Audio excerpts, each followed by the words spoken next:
दोस्तों आज के इस वीडियो में हम डिस्कस करने वाले हैं आपके BSc third year six semester zoology के पेपर सेकंड से जुड़ा हुआ एक बहुत ही इम्पॉर्टेंट टॉपिक। और हमारा आज का टॉपिक है इकोलॉजिकल सक्सेशन और ये टॉपिक यूनिट थर्ड का टॉपिक है। तो आपको बता दें कि आज के इस वीडियो में हम इकोलॉजिकल सक्सेशन होता क्या है इसके बारे में जानेंगे। इसके साथ ही साथ इकोलॉजिकल सक्सेशन कितने टाइप के होते हैं उनके बारे में जानेंगे और साथ ही साथ इकोलॉजिकल सक्सेशन के किसी एक टाइप के बारे में हम डिटेल से डिस्कस करेंगे। तो हमारा आज का ये वीडियो आपके लिए बहुत ही इंपॉर्टेंट होने वाला है, क्योंकि एग्ज़ाम के पॉइंट ऑफ व्यू से देखा जाए तो ये टॉपिक बहुत ही इंपॉर्टेंट है। तो आज के इस वीडियो को ध्यान से देखिएगा, पूरा देखिएगा, वीडियो को कहीं स्किप मत कीजिएगा। तो आइए सबसे पहले समझते हैं कि इकोलॉजिकल सक्सेशन होता क्या है और इसे हम कैसे डिफाइन कर सकते हैं। Ecological succession is the process of ecological changes in an ecosystem where one community is replaced by another community over the time. कहने का मतलब ये है कि इकोलॉजिकल सक्सेशन समय के साथ होने वाली एक ऐसी प्रक्रिया है जिसमें कि किसी इकोसिस्टम में यानी कि किसी परितंत्र में किसी एक कम्युनिटी का किसी दूसरे कम्युनिटी द्वारा हटाया जाता है। या सिंपल तरीके से मैं आपको समझाऊं कि जब एक कम्युनिटी को कोई दूसरा कम्युनिटी हटाकर उसकी जगह स्थापित हो जाता है, इसी प्रोसेस को हम बोलते हैं इकोलॉजिकल सक्सेशन। जैसे अगर एग्जाम्पल के रूप में बात करें तो जैसे कोई जंगल है, वहाँ पे अचानक आग लगी तो होगा क्या कि स्टार्टिंग के 1-2 साल में वहाँ पर कुछ एनुअल प्लांट ग्रो करेंगे।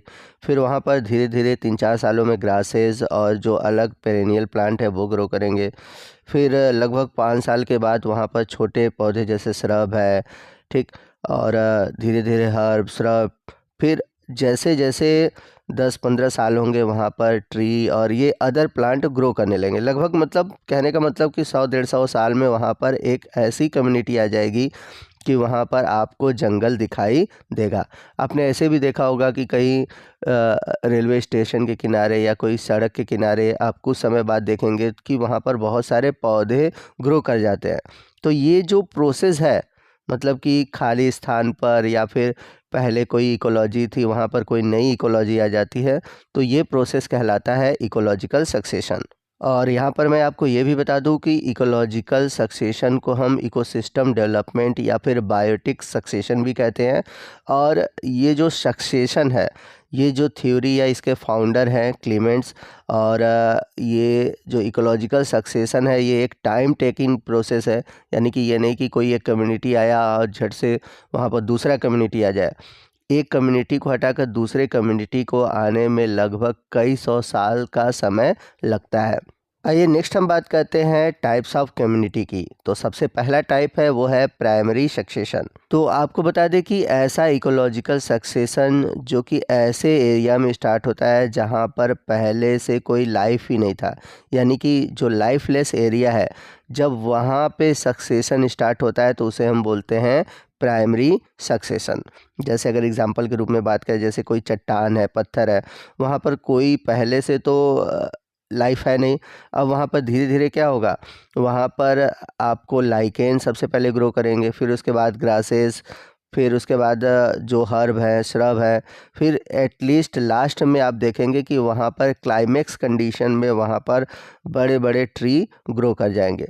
तो यहाँ पर आपने देखा कि जो सक्सेशन स्टार्ट हुआ है वो ऐसे एरिया में स्टार्ट हुआ है जहाँ पर पहले से कोई कम्युनिटी नहीं था। लेकिन अब यहाँ पर आप तो क्वेश्चन यही करोगे कि सर जब सक्सेशन का मतलब होता है कि एक इकोसिस्टम को हटाकर या एक कम्युनिटी को हटाकर कोई नया कम्युनिटी आता है, तो ये कैसे हुआ सक्सेशन।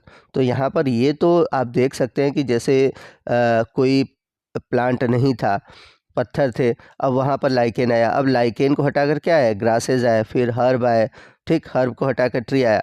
तो यहाँ पर एक तरह से एक प्लांट कम्युनिटी को दूसरे प्लांट कम्युनिटी द्वारा रिप्लेस किया गया है, यानी कि हटाया गया है। आइए नेक्स्ट हम बात करते हैं सेकेंडरी सक्सेशन की। अब सेकेंडरी सक्सेशन क्या होता है, तो सेकेंडरी सक्सेशन ऐसा सक्सेशन है जहाँ पर पहले से कोई इकोसिस्टम इन्वॉल्व था, या फिर हम ऐसा भी कह सकते हैं कि पहले से कोई प्राइमरी सक्सेशन था, उस प्राइमरी सक्सेशन के डिस्ट्रॉय होते ही वहाँ पर दूसरा सक्सेशन स्टार्ट हुआ जिसे हम बोलेंगे सेकेंडरी सक्सेशन।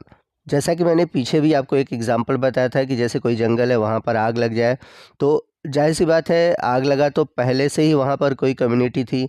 अब आग लगने के बाद वो कम्युनिटी ख़त्म हो गई। अब उस कम्युनिटी के ख़त्म होने पर जब दूसरा कम्युनिटी उसके स्थान पर आता है, तो इस तरह का जो सक्सेशन है वो कहलाता है सेकेंडरी सक्सेशन। इन दोनों सक्सेशन के अलावा और भी सक्सेशन है, जैसे कि सबसे पहला है हाइड्रोसीयर। हाइड्रोसीयर क्या होता है? जब सक्सेशन फ्रेश वाटर में स्टार्ट होता है, जैसे कि छोटे तालाब हैं, नदियाँ हैं, तो ऐसे सक्सेशन को हम बोलते हैं हाइड्रोसीयर। और यदि सक्सेशन साल्ट वाटर में यानी कि समुद्री जल में जब स्टार्ट होता है, तो उसको हम बोलते हैं हैलोसीयर। और यदि सक्सेशन ऐसे एरिया में स्टार्ट होता है जहाँ पर रेत है या फिर बालू के टीले हैं, ऐसे सक्सेशन को हम बोलते हैं सैमोसीयर। और यदि सक्सेशन ऐसे एरिया में स्टार्ट हो रहा है जहाँ पर केवल खाली पत्थर हैं, चट्टाने हैं, तो उसे हम बोलते हैं लिथोसियर। और यदि सक्सेशन ऐसे एरिया में स्टार्ट हो रहा है जहाँ पर ड्राई एरिया है, सूखा है, जहाँ पर पानी की कमी है या फिर पानी नहीं है, तो उसे हम बोलते हैं जीरोसियर। तो सिलेबस के अकॉर्डिंग आपको किसी एक सक्सेशन के बारे में डिटेल से पढ़ना है, तो यहाँ पर हम जीरोसियर या फिर इसे ज़िराक भी कहते हैं, इसके बारे में हम डिटेल से जानेंगे और जानेंगे कि कैसे ये प्रोसेस होता है। तो अगर हम बात करें जीरोसियर की, तो ये ड्राई लैंड यानी कि रॉक सरफेस या फिर एक ऐसा एरिया जहाँ पर पानी की कमी है या फिर पानी नहीं है, ऐसे स्थान पर अगर सक्सेशन स्टार्ट होता है तो उसे हम बोलते हैं जीरोसियर सक्सेशन। तो यहाँ पर जो सक्सेशन स्टार्ट होता है वो बेयर रॉक यानी कि खाली जो चट्टानें हैं उस पे स्टार्ट होता है। तो ये जो प्रोसेस है ये कहलाता है लिथोसियर। पीछे भी मैंने आपको ये बात बताई हुई है। अब ये जो जीरोसियर सक्सेशन है वो सीरियल से अलग अलग स्टेज में होता है। तो कौन कौन से स्टेज है आइए समझते हैं, यानी कि जीरोसियर पूरा कितने स्टेज से होकर गुजरता है, कौन सी कम्युनिटी आती है, कौन सी कम्युनिटी जाती है, डिटेल से इसके बारे में हम समझते हैं। तो जीरोसियर सक्सेशन के लिए सबसे पहले बेयर एरिया चाहिए यानी कि बेयर रॉक एरिया चाहिए।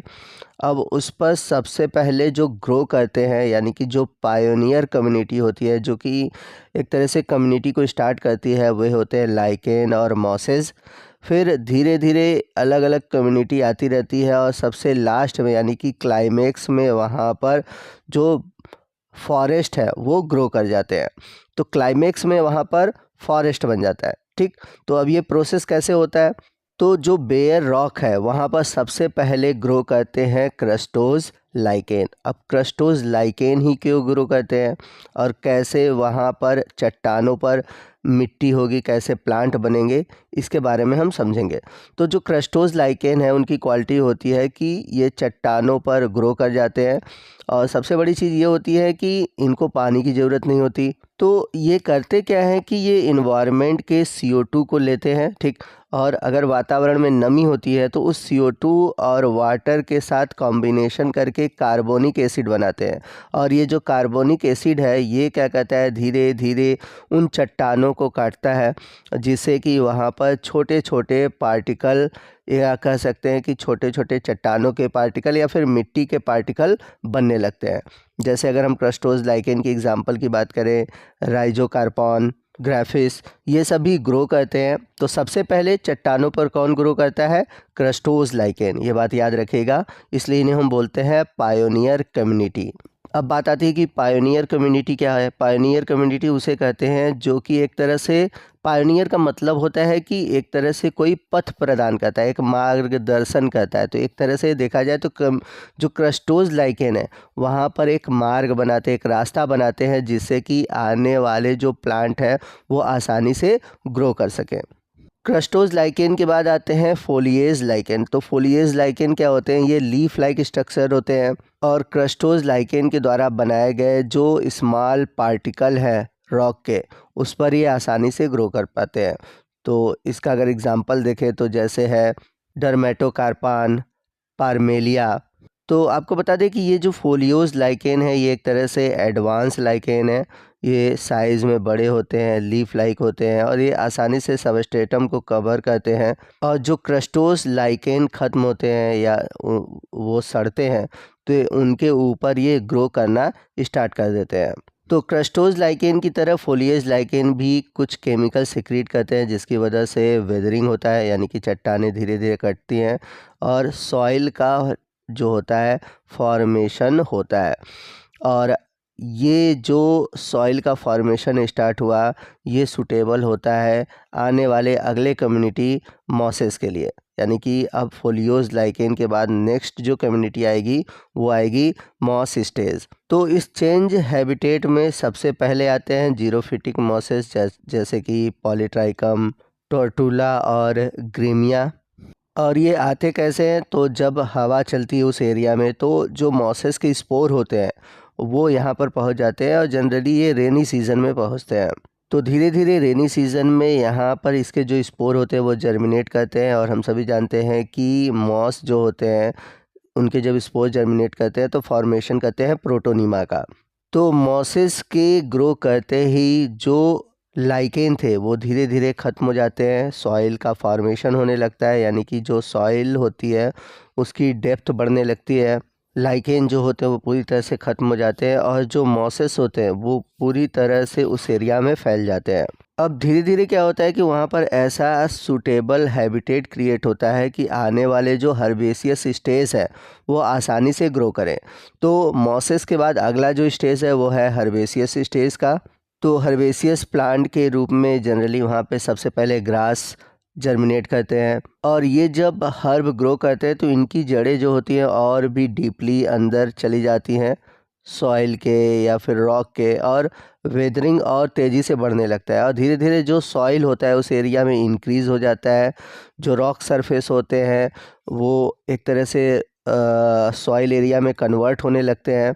और सॉइल बनते ही वहाँ पर क्या हो जाता है, उसमें मॉइस्चर अब रिटेन होने लगता है। यानी कि अब मॉइस्चर वहाँ पर धीरे धीरे रहने रहती है।